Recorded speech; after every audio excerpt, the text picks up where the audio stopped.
In the early 1800s, transportation in the area was primitive and crude. When the state capital was relocated from Detroit to Lansing, the condition of the roads could not support the increased traffic.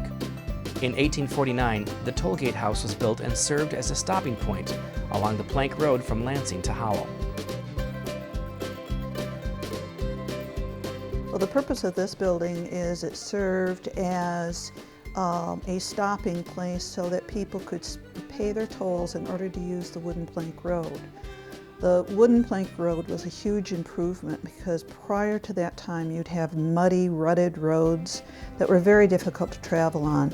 And if you had to travel from Detroit up to the new capital in Lansing, which was moved in 1847, it could take you anywhere from 3 to 6 days because your coach could break down, you could get stuck in the mud, all sorts of things could go wrong. And so that's why they built the improved road, which was wooden, and then you could make the trip from Detroit up to Lansing in between 10 and 14 hours. There were 7 gates along the plank road, each operated by a representative of the Lansing Central Plank Road Company. Tollgate number 2, originally located on the south side of Grand River Avenue at Park Lake Road, was operated by the Proctor family. It was moved to the Historical Village in 1974.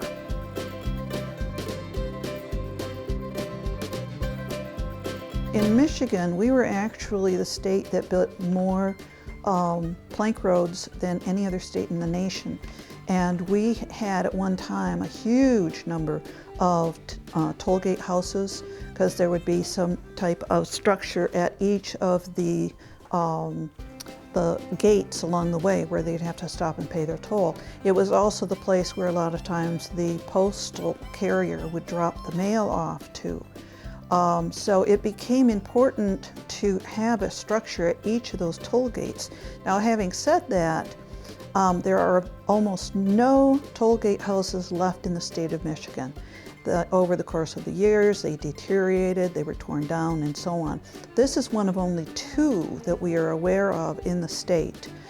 There may be some others that are discovered, but at this point, the Proctor Tollgate number 2 is one of only 2 left in the state. Well, now it's used to teach history to school children and community members. It's an interpretive display in here. We have, as you can see behind me, we have the Tollgate Keeper's Corner. We have a replica of the actual records that Asa Proctor kept when he was the tollgate keeper. We have it set up so that you can see the types of equipment that they typically would have used when they were constructing the roads.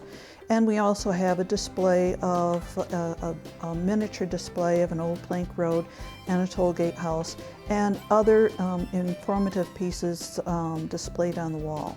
So it's basically an educational component now for both students and community alike.